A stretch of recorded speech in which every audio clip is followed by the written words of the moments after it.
Bom, pessoal, no módulo passado, módulo 38, a gente viu todas as diretrizes e características dessa figura importante, que é o cilindro de base circular. Na oportunidade, então, eram os módulos 38 e 39 com as mesmas bases teóricas. Agora a gente vai fazer os exercícios do módulo 39, continuando essas mesmas ideias, ok?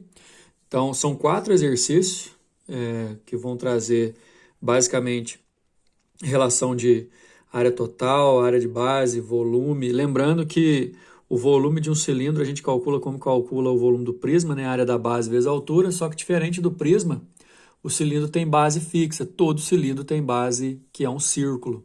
Então, π vezes raio ao quadrado vai ser sempre a área da base de um cilindro. Também considerando que 2π vezes o raio é o comprimento do contorno da base desse cilindro, e, consequentemente, também tem que ser o comprimento do retângulo que forma a lateral desse cilindro, né? A gente viu isso no módulo passado. Bora lá aplicar isso no exercício número 1. Na construção de uma caixa d'água em forma de cilindro circular reto de 4 metros de raio e 5 metros de altura, a empreiteira trocou a medida do raio pela medida da altura e vice-versa. A troca acarretou na capacidade original.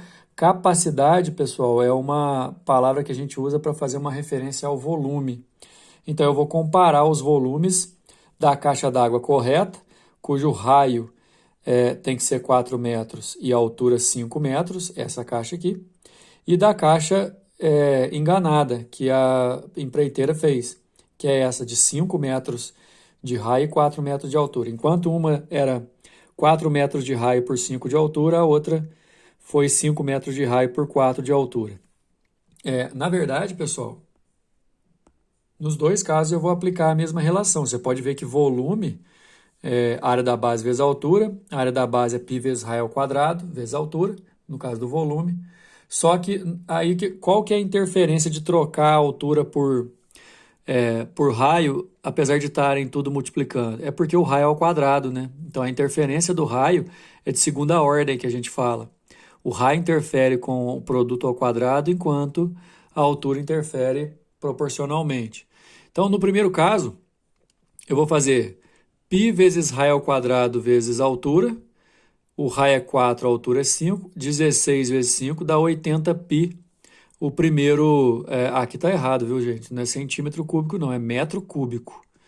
Tá bom? Não faz sentido você fazer uma caixa d'água de 80π centímetros cúbicos. Centímetro cúbico é o mesmo que ml, né? Metro cúbico já é outra coisa. Cada metro cúbico vale 1.000 litros. Então, 80π para o volume original. O volume errado vai ser π vezes o raio, que é 5 ao quadrado, vezes a altura, que é 4. Lembrando que a empreiteira inverteu. Vai dar 100 metros cúbicos de volume. Então, primeiro, a troca de altura por raio e raio por altura e vice-versa acarretou num aumento, né? Foi um acréscimo. E comparando os casos, por exemplo, daqui para cá, a gente aumentou 20π. De 80π para 100π aumentou 20π. O 20π em relação ao 80, ele vale 1/4. Então, é 1/4 maior, ou seja, 1,25 é maior do que o outro. Se você tiver em dúvida, basta você dividir. O maior pelo menor vai dar na proporção de 1,25, que significa um acréscimo de 25%, letra E. Continuamos com o módulo 39, número 2. Por ter uma face aluminizada, a embalagem de leite longa-vida mostrou-se conveniente para ser utilizada como manta para subcoberturas de telhados, com a vantagem de ser uma solução ecológica que pode contribuir para que esse material não seja jogado no lixo. Com a manta, que funciona como um isolante térmico, refletindo o calor do sol para cima, a casa fica mais confortável. Nossa, isso daqui, pessoal, é uma situação que tem muito a ver com o que a gente já estudou em física, né? Que é a questão do calor sendo transmitido por radiação térmica. A caixa de leite, na verdade, ela é aluminizada no interior. E se você pegar essa parte aluminizada da caixa e colocar voltada para cima no telhado da casa, nesses telhados que são feitos de amianto, igual antigamente se fazia, ou então de zinco, como se faz hoje em dia, reflete o calor reduzindo o incômodo, né? Mas o exercício está pedindo o seguinte: determine quantas caixas precisamos para fazer uma manta sem sobreposição para uma casa que tem um telhado retangular de 6,9 metros de comprimento por 4,5 metros de largura. Isso aqui vai ser a área que vai ter que ser tampada. Sabendo que a caixinha, ao ser desmontada e ter o fundo e o topo abertos, toma a forma aproximada de um cilindro oco de 0,23 metros de altura, 0,23 metros de altura, por 0,05 metros de raio, de modo que, ao ser cortado, acompanhe sua altura. Obteremos um retângulo. Então, assim, essa caixinha, quando vai ser desmontada e recortada, ela vai formar um retângulo. Nos cálculos, use o valor de aproximado π igual a 3. Por que ele está colocando esse π igual a 3? Porque no cilindro, pessoal, se você pegar esse cilindro e transformá-lo num retângulo, representando sua área lateral, vamos lembrar da aula passada, a altura do cilindro vai ficar sendo a largura do retângulo. E o comprimento da circunferência envolvendo o círculo da base, que é 2πr, vai formar também o comprimento do nosso retângulo. Então, por isso que a área lateral de um cilindro é 2πrh, porque 2πr é o comprimento do retângulo, enquanto h é a altura ou largura desse retângulo. Então, o que eu vou ter que fazer? Calcular a área de uma das caixinhas. Qual que é a área que uma caixinha pode me fornecer? Qual que é a área total que eu tenho que cobrir? E dividir a maior pela menor, que aí eu descubro quantas caixinhas eu vou precisar. Bora, então, fazer os cálculos. A área é 100 metros quadrados do telhado a ser coberto, é como se fosse a laje da casa. É um retângulo de 6,9 por 4,5, só multiplicar 31,05 metros quadrados, ok? A área de uma caixinha, como eu disse, é 2πrh. Porque, repetindo, a lateral de um cilindro forma um retângulo de comprimento igual ao comprimento da circunferência da base, 2πr, vezes a altura, 0,23. Cada caixinha me oferece 0,069. Então, se eu dividir 31,05, que é a área total, por 0,069, que é a área de uma caixinha, vai me dar 450. E aí, nesse caso, vale lembrar que eu usei o π valendo 3, né? Por isso que deu esse valor já redondo e aproximado. São 450 caixinhas, ok? Resposta do nosso exercício número 2. Número 3. Dona Maria, diarista da casa da família Teixeira, precisa fazer café para servir às 20 pessoas que se encontram numa reunião na sala. Para fazer o café, Dona Maria dispõe de uma leiteira cilíndrica e copinhos plásticos, também cilíndricos. Olha só, com esses valores, eu tenho a altura do cilindro, aqui o raio vale 4, eu tenho a altura do copinho e aqui o raio vale 2. Com o objetivo de não desperdiçar café, a diarista deseja colocar a quantidade mínima de água na leiteira para encher os 20 copinhos pela metade. Para que isso ocorra, Dona Maria deverá encher os 20 copinhos pela metade, pessoal, é a mesma coisa de encher 10 copinhos desse no total, né? Calculando o volume, a gente vai descobrir a resposta desse exercício. Então, a questão é a seguinte: o volume de um copinho plástico é o volume do cilindro, que é a área da base vezes a altura. Só que a área da base é a área de um círculo de raio 2, o diâmetro é 4, o raio 2.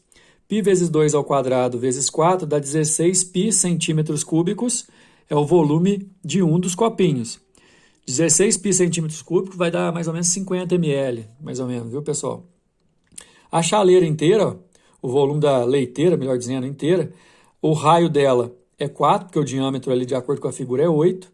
Então, a área da base vezes a altura, π vezes raio ao quadrado é a área da base, a altura é 20. Esse volume aqui, de 320 π já saiu em centímetros cúbicos também. Se eu dividir esse volume, 320 π, por 16 π, que é o volume de um copinho, eu vou achar que eu vou gastar 20 copinhos. Mas como que os copinhos vão ser pela metade, né? Para encher 20 copinhos plásticos pela metade, é suficiente encher a leiteira até a metade só, né? Então, assim, a resposta nossa é a letra A, encher a leiteira até a metade, pois ela tem um volume 20 vezes maior que o volume do copinho. Se a leiteira cabe 20 copinhos, com metade da leiteira eu consigo encher 10 copinhos, ou seja, metade para cada um. Número 3. Uma empresa vende tanques de combustíveis no formato cilíndrico em 3 tamanhos com medidas indicadas nas figuras. O preço do tanque é diretamente proporcional à medida da área da superfície lateral do tanque. O dono de um posto de combustível deseja encomendar um tanque com menor custo por metro cúbico de capacidade de armazenamento. Qual dos tanques deverá ser escolhido pelo dono do posto? Considere π igual a 3. Eu vou ter que fazer o seguinte, como é proporcional à área, o preço é proporcional à área, mas eu quero também um bom armazenamento, a área está evidente que eu vou ter que calcular, né? A área lateral, inclusive. E volume por conta do armazenamento eu também vou ter que calcular. Olha só, vamos lembrar sempre, pessoal, que a lateral de um cilindro é um retângulo de comprimento 2π vezes raio, onde o raio é o raio da base, pelo H, pela altura do nosso cilindro. Então, olha só, esse cilindro tem raio 2, altura 6, esse tem raio 2, altura 8, esse tem raio 3, altura 8. Vamos calcular a área e o volume de cada um deles para a gente poder discutir qual que vai ser melhor custo-benefício. As áreas serão calculadas fazendo 2π vezes raio vezes H, como a gente bem viu, tanto nos exercícios anteriores como no módulo anterior também, ficou bem explicado. A diferença entre elas vai ser que o primeiro tem raio 2 e altura 6, o segundo tem raio 2 e altura 8, o terceiro tem raio 3 e altura 8. Então, 24π, 32π, 48π metros quadrados são as áreas dos tanques 1, 2 e 3, áreas laterais.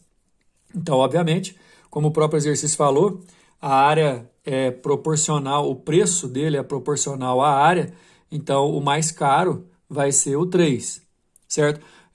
Na verdade, ele vai ser o dobro mais caro que o primeiro, por exemplo, ou 50% mais caro que o segundo. Porém, vamos ver a questão do volume, olha só. Os volumes, π vezes raio ao quadrado vezes H, área da base vezes altura.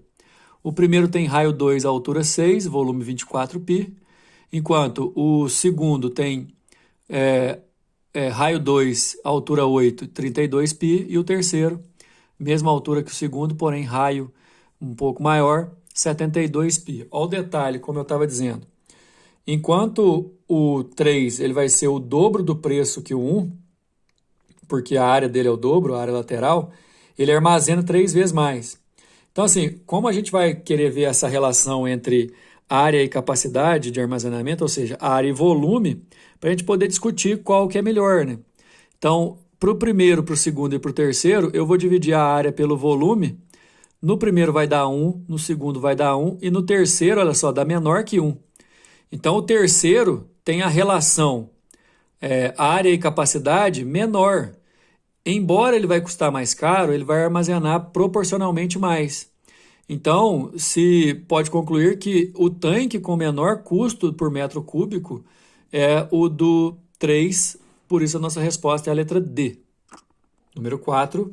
Uma professora deseja trabalhar o conceito de densidade com seus alunos, sendo que eles sabem que a densidade da água é 1 grama por centímetro cúbico. Para isso, propôs um experimento em 3 etapas. A primeira etapa, verificar se uma maçã flutua ou afunda quando colocada em um recipiente com água. Experimentalmente, observou-se que a maçã flutuava. De posse de uma maçã e de uma balança de precisão, determinou-se que essa possuía uma massa de 160 gramas. Terceira etapa, determinar o volume da maçã. Para isso, usou-se um recipiente em forma cilíndrica, cujo raio da base era de 5 centímetros, e com quantidade de água suficiente para se mergulhar totalmente a maçã. Observou-se que, ao mergulhar totalmente a maçã, a altura da água subiu 2,5 centímetros. Vocês que estão acompanhando a resolução, obviamente tem que saber que o aumento do nível não foi por conta de aumentar a quantidade de água, e sim porque aquele volume que a maçã possui deslocou a água para ocupar esse volume logo acima. Com base nessas informações, calcule a densidade da maçã e explique por que ela flutuou na água. Provavelmente, se ela flutua, é porque ela vai ter densidade menor do que a da água, né? Mas vamos calcular a densidade dela. Pessoal, naturalmente, esse cilindro a mais que tem aqui em cima, cujo raio é 5 e a altura é 2,5, vai ter um volume igual exatamente ao volume da maçã, porque ele apareceu só por conta da maçã estar ali dentro. Então, esse volume de acréscimo, área da base vezes a altura, π vezes raio ao quadrado vezes a altura, que é 2,5, vai dar 62,5 π. E esse 62,5 π centímetros cúbicos é exatamente o volume da nossa maçã. Ok? Lembrando que densidade é massa sobre volume e que o exercício falou que a massa da maçã era 160 gramas, eu vou dividir essa massa de 160 gramas pelo volume de 62,5 π centímetros cúbicos. Aproximando o π como 3,14 e fazendo a divisão, eu vou achar 0,815 gramas por centímetro cúbicos, a nossa densidade da maçã, e a maçã flutua na água por possuir densidade menor do que ela, ok? Esse módulo termina aqui. A gente vai no próxima aula, a gente vai para o módulo que vai trabalhar com o cone. Até a próxima.